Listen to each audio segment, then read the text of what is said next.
Hello friends. तो Allahabad high court में RO और एआरओ के पद पर भर्ती निकली थी, जो कि काफी प्रेस्टिजियस पोस्ट है, ऑलमोस्ट पीएससी लेवल की पोस्ट है। तो यहाँ पे रिजल्ट पूरी तरह से जारी कर दिया गया है और एक एक का स्कोर कार्ड भी जारी कर दिया गया है। तो अब इसमें जो मामला निकल के आ रहा है वो है इस एग्जाम में धांधली का मामला।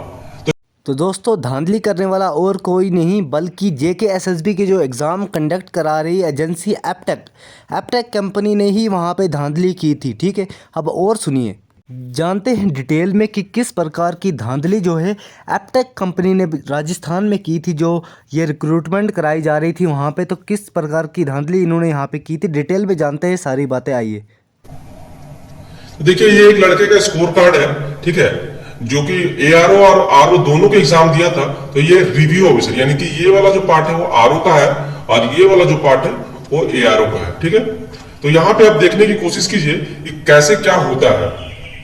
इस लड़के ने जब आरओ का एग्जाम दिया तो इसका 200 मार्क्स में से केवल 3 मार्क्स आया। देखिए, ओनली 3 मार्क्स। ठीक है, और टाइपिंग में 49 लाया 50 में। चलिए, टाइपिंग में लाया क्योंकि वो उसके पास स्किल्स हो सकता है। उसी तरह अगर एआरओ की बात करें तो ये 200 में 181। पता नहीं भाई ये लोग कौन सा टॉनिक लेके आते हैं कि एक में 200 में 3 नंबर ले आ रहे हैं और एक में 200 में 181 लेके आ रहे हैं। लेकिन इसकी किस्मत इतनी खराब थी कि इतनी जुगाड़ लगाने के बावजूद भी इसकी सिलेक्शन एआरओ में नहीं हो पाई, क्योंकि इसने टाइपिंग में गड़बड़ी कर दी। और टाइपिंग में 500 वर्ड्स था, जिसमें टाइपिंग में अगर फुल टाइपिंग नहीं होने पे ये रिजेक्ट हो गया। इसीलिए इसका रिजल्ट यहाँ पे देख सकते हैं आप, एनटीए स्कोर में डैश डैश डैश डैश नजर आएगा। यानी कि ये लड़का पूरी तरह अपने तरफ से कोशिश किया, जैसे भी कोशिश किया, लेकिन उसके बावजूद भी ये शॉर्टलिस्ट नहीं हो पाया।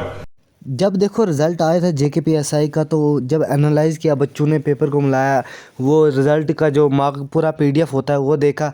ठीक है, तो फाइनेंस अकाउंट में जो बच्चों ने टॉप किया था, ठीक है, या फिर नंबर बड़े कम लाए थे, वो जेकेपीएसआई का टॉपर था। ठीक है, तो इस प्रकार की धांधली हमें यहाँ पे भी देखने को मिलती है, जो हम रिलेट कर सकते हैं इस केस से। ठीक है, जो ऑलरेडी एप्टेक कर चुकी है। ठीक है, तो उसी वजह से जो है जो फाइनेंस का भी कैंसिल हो गया एग्ज़ाम। अब देखो स्क्रैप कर दिया गया वो भी। फिर ये जो जेकेपीएसआई का है तो ये दोबारा रिकंडक्ट कराया तो एक में 200 में से 3 मार्क्स और एक में 200 में से 181 मार्क्स, ये साफ दर्शाता है कहीं ना कहीं सिस्टम में गड़बड़ी है और इसमें सुधार की सख्त जरूरत है। और जरूरत है कि सिस्टम को चेंज किया जाए, इस पे स्पेशल इन्वेस्टिगेशन टीम बैठाया जाए और री एग्जाम करवाया जाए। चलिए एक और एग्जाम्पल लेते हैं। ठीक है, तो देखिए ये एक और एग्जाम्पल है। तो यहाँ पे देख सकते हैं ये रिव्यू ऑफिसर का है, ये आरओ का है और ये एआरओ का है। ठीक है, तो यहाँ पे देखिए 200 में 96 मार्क्स लाया गया। ठीक है, 200 में 96 मार्क्स और एनटीए का जो स्कोर है वो टोटल हमारा 41 है। तो इस तरह से ये नॉट सेलेक्टेड हो गया। लेकिन उसी तरह अगर यहां पे देखेंगे तो एआरओ में ये स्कोर बढ़ के 99.9 हो गया और ये 200 में से 192 नंबर आ गया। इतना ज्यादा फर्क किसी में आ ही नहीं सकता, क्योंकि क्वेश्चन का लेवल जो है दोनों में ऑलमोस्ट सेम था। अगर इसमें 96 है तो इसमें 100 मान सकते हैं, 110 मान सकते हैं, 80 मान सकते हैं, लेकिन 192 आ गया, इसमें भी कहीं ना कहीं कुछ ना कुछ गड़बड़ है। तो ये बाकी का डिसीजन आप लोगों के ऊपर है कि इसमें आगे क्या करना चाहिए और क्या नहीं, कमेंट करके जरूर बताइएगा। और साथ ही साथ ये सरकार को इसमें ध्यान देने की जरूरत है कि सिस्टम को कैसे सुधारा जाए। चलिए एक और एग्जाम्पल लेते हैं और यहाँ पे चेक करते हैं। देखिए यहाँ पे ये स्कोर कार्ड है, दोनों का देख सकते हैं, एक आरओ का एक एआरओ का। तो यहाँ पे देखिए 200 में से 72 मार्क्स। ठीक है, 200 में से 72 मार्क्स। सॉरी दोस्तों, ये दोनों एआरओ का आ गया है, तो इसको बाद में हम लोग चेक करेंगे। तो एक नेक्स्ट एग्जाम्पल लेते हैं। तो ये नेक्स्ट एग्जाम्पल आ चुका है। देखिए यहाँ पे ये एआरओ का है, एआरओ का, और ये हमारा आरओ का है। ठीक है, आरओ का। तो यहाँ पे देखिए 200 में से 78 मार्क्स, 200 में से 78 मार्क्स। और देखिए इसने क्या किया, यहाँ पे देखिए इस बंदे को पता था कि इसमें मेरी सिलेक्शन नहीं होने वाली है, तो इसने बैठ के टाइपिंग वाले में टाइम पास किया और 50 में से 13 नंबर लेके आया। ठीक है, 50 में से 13 नंबर। अगर इसको टाइपिंग आती भी होगी तो इसने टाइपिंग नहीं की। ठीक है, उसी तरह अगर यहाँ पे देखेंगे आरओ में देखिए यहाँ पे 200 में से 173 आ जाता है।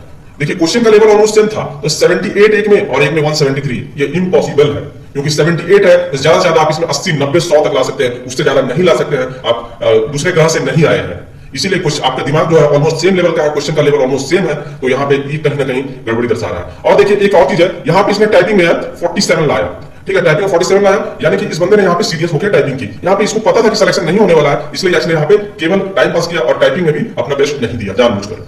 और उसी तरह इसका यहाँ पे परसेंट एनटीए का जो स्कोर है वो 99 निकल के आ गया, 99.9, और इस तरह से इस बंदे का सिलेक्शन हो गया। तो देखिए यहाँ पे कहीं ना कुछ ना कुछ तो गड़बड़ है, और इस पे जरूरत है कि सरकार जो है, गवर्नमेंट जो है, इस पे स्ट्रिक्ट एक्शन ले और री एग्जाम करवाई जाए, क्योंकि कहीं ना कहीं तो जम्मू कश्मीर के साथ साथ दूसरे भी स्टेट्स बहुत ही जो एकदम से इन रिक्रूटमेंट एजेंसीज़ के चंगल में फंस गए हैं, वो परेशान हैं इनसे कि सरकार को वो कह रहे हैं, बार बार अप्रोच कर रहे हैं कि सरकार जो है ट्रांसपेरेंट तरीके से यहाँ पे एग्ज़ाम कराए, लेकिन सरकार तो सोई है, सरकार तो कुछ कर ही नहीं है। यहाँ पे एनटीए का एग्ज़ाम जो नीट का पेपर कराते हैं, जो जेई का पेपर कराते हैं, ठीक है, उन्होंने भी धांधलियाँ यहाँ पे की हैं, और कंपनी है एप्टेक। राजस्थान, आसाम, ठीक है, आसाम में भी इस कंपनी ने धांधलियाँ की हैं। और उसके बाद ये देखिए जम्मू एंड कश्मीर के इतना बड़ा एग्ज़ाम था यहाँ पे, ठीक है, लाखों बच्चे 2-2, 3-3 बार अपेयर हो रहे हैं, लेकिन इनको शर्म नहीं है बिल्कुल। बोर्ड भी कुछ नहीं कर रहा है, कोई कुछ नहीं, गवर्नमेंट कुछ नहीं कर रहा है, सब सोए हैं। बस यूथ अगेंस्ट करप्शन अभी चल रहा है, तो देखते हैं हाई कोर्ट का भी यहाँ पे फैसला आने को बाकी है।